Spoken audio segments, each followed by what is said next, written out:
This is a review of the Tula mic. I'm going to go over a quick unboxing. I'll show you and demonstrate the noise cancellation so you can see how well it works. In fact, right now I'm using the noise cancellation while the furnace is running behind me. I'll also compare it directly to a Shure MV7, which is my primary mic. I use that thing every day. We'll also go through a quick guitar sample so you can hear what an instrument sounds like and the pros and cons at the very end.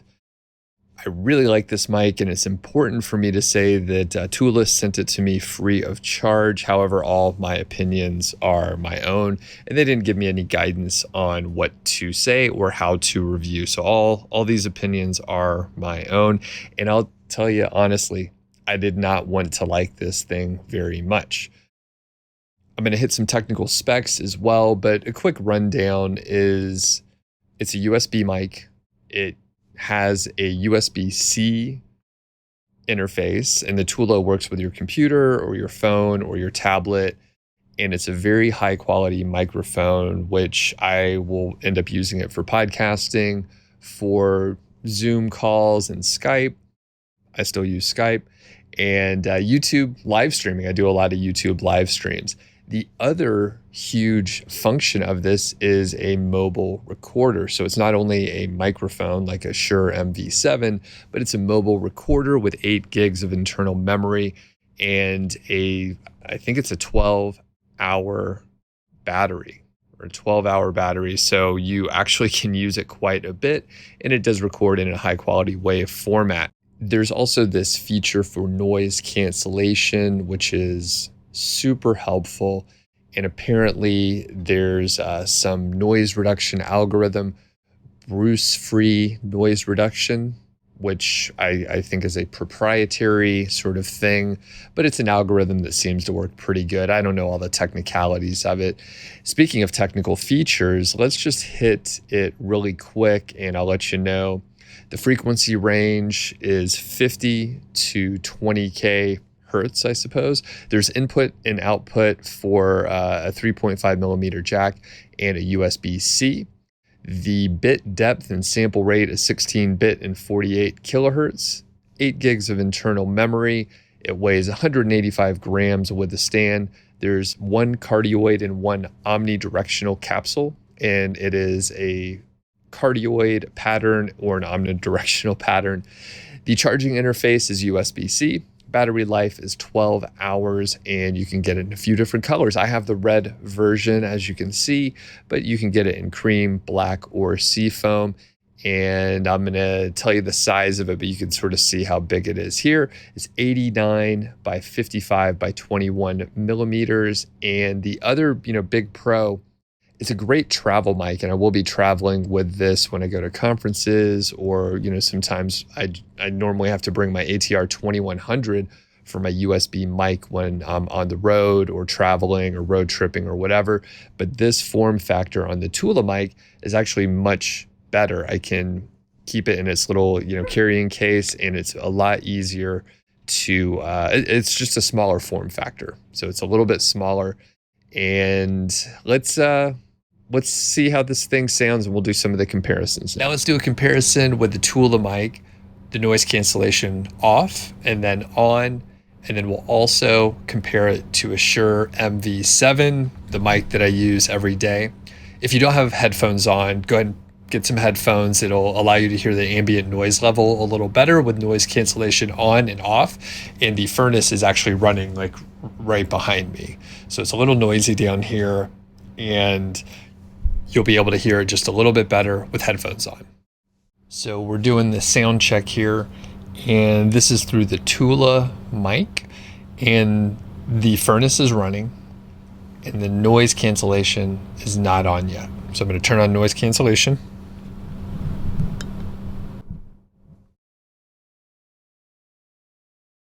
And I don't have headphones on, so I don't know how quiet it is, but we'll test it. So now I'm still using the Tula mic, and now the noise cancellation is on. Now I'm going to switch mics. So now we're on the Shure MV7, and I tried to put the mics roughly in the same spot. I'm just leveling the volume overall. So not EQing it all. And the Shure doesn't have any noise cancellation feature. So let's go back to the Tula. And now we're back on the Tula right here with the noise cancellation on. And then I'm going to turn it off just so we could hear the ambient noise again.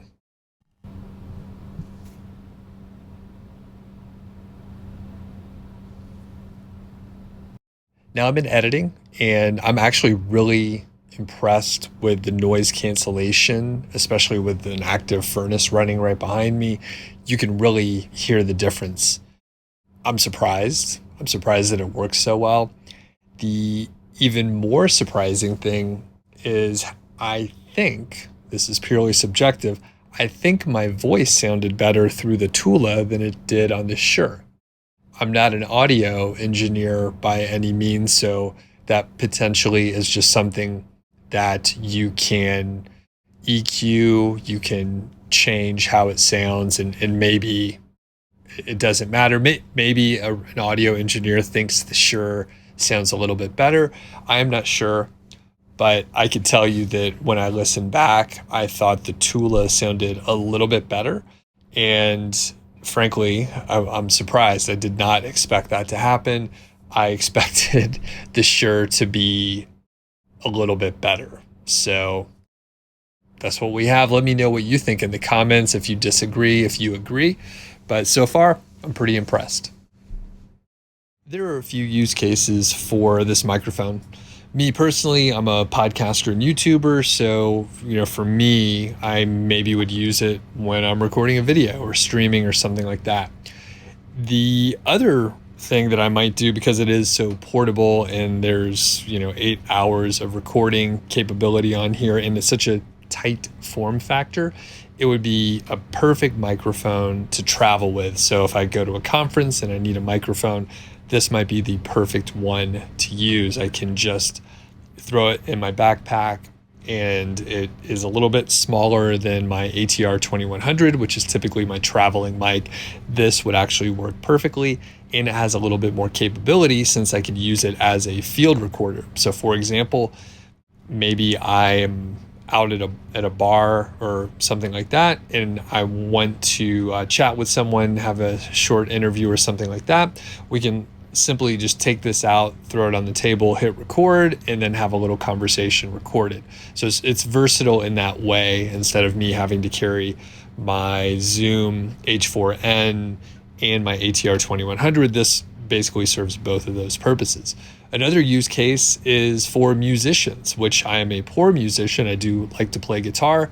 So let's see how that sounds. And one thing, I don't have like the exact right setup to place this microphone exactly where it needs to be for recording an acoustic guitar.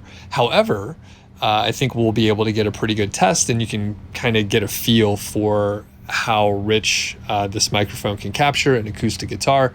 So the place that I'm at, I'm in a basement, so there's not too much reverb in here, even though there are some flat surfaces around. So it's a relatively dead environment as far as echo and stuff like that. So there's a lot of places for the sound to just go and not bounce back. So keep that in mind. And here's some of my bad guitar playing.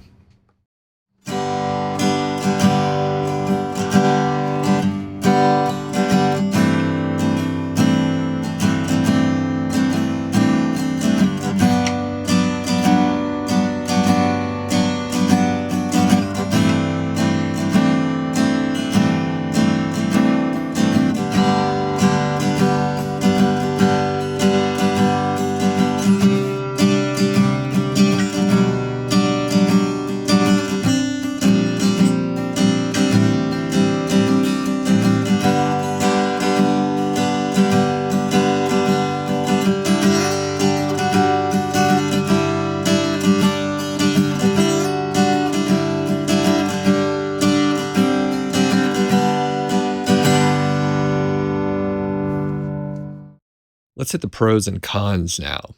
Like I said, it's a great form factor. It's a little smaller than an ATR 2100 or similar mic, it'll be great to travel. It'll fit in my bag better and it just takes up a little less space. The quality is top notch. It sounds fantastic. I think my voice sounds a little bit thicker, a little bit better generally than on the MV7, the Shure mic that I use all the time. And what one quick note, I will say typically with the Shure mic, it is closer to my mouth hole when I'm talking. So I think that does make a difference. And maybe if that microphone, if the Shure was a little bit closer to my mouth, it would be a little more optimal. And maybe the Tula is a little bit better at a distance.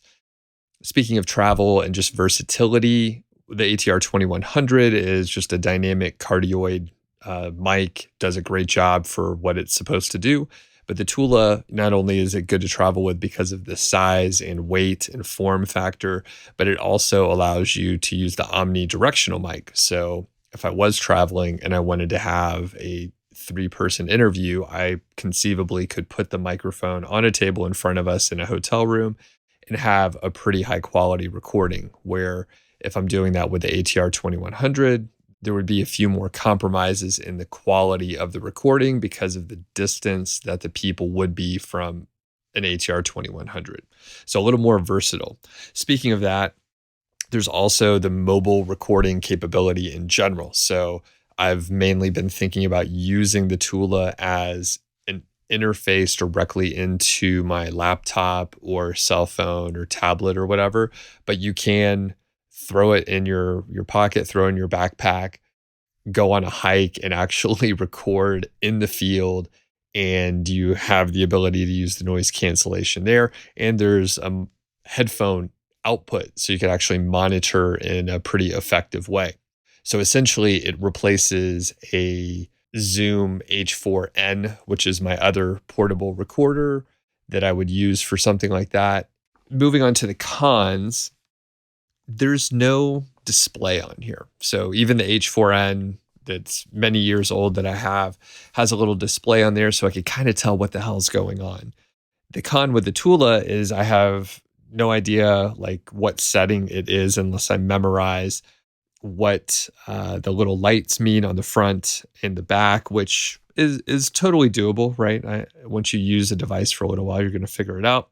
But you don't know how much more recording time that you have. You don't know how much the battery is charged, if you need to charge it up, or if you only have like 1 hour of battery life left. There are some labels on the buttons, but they're plus and minus, and it's a little bit harder to figure out. And honestly, I like to get a device and then, try to start using it and maybe not read the manual much. And I did show the little picture of the manual previously, and that is enough just to get you kind of started, but you really must go and look at the website and get the full, I think about 50-page manual, and that tells you everything you need to know. It's a very clear manual, it's very good, but I didn't look at it right away, and I was left a little puzzled as soon as I was trying to use it because I thought, I don't know what all these buttons do. So this is a case where you definitely need to read the manual. And as I say it, I mean, I have Zoom PodTrack P4. I have the H4n that I told you about. For each of those pieces of electronics, I had to read the manual. Like you could figure out a lot of things. You could kind of get started in the most basic level. But if you want to use your equipment to all of its potential and capability, you do have to read the effing manual. So this is a case where you need to read the manual, and then it'll be very clear once you start using the Tula exactly what the buttons do. And I'm getting better, even just in the few days that I have been using the microphone. It is a lot more clear what I can do and what things I need to look out for. So I would say if you're in the market, it's definitely worth checking out. They shipped it to me super quick. I got it even during the holiday period, the holiday rush, and I've been super happy with it, very impressed.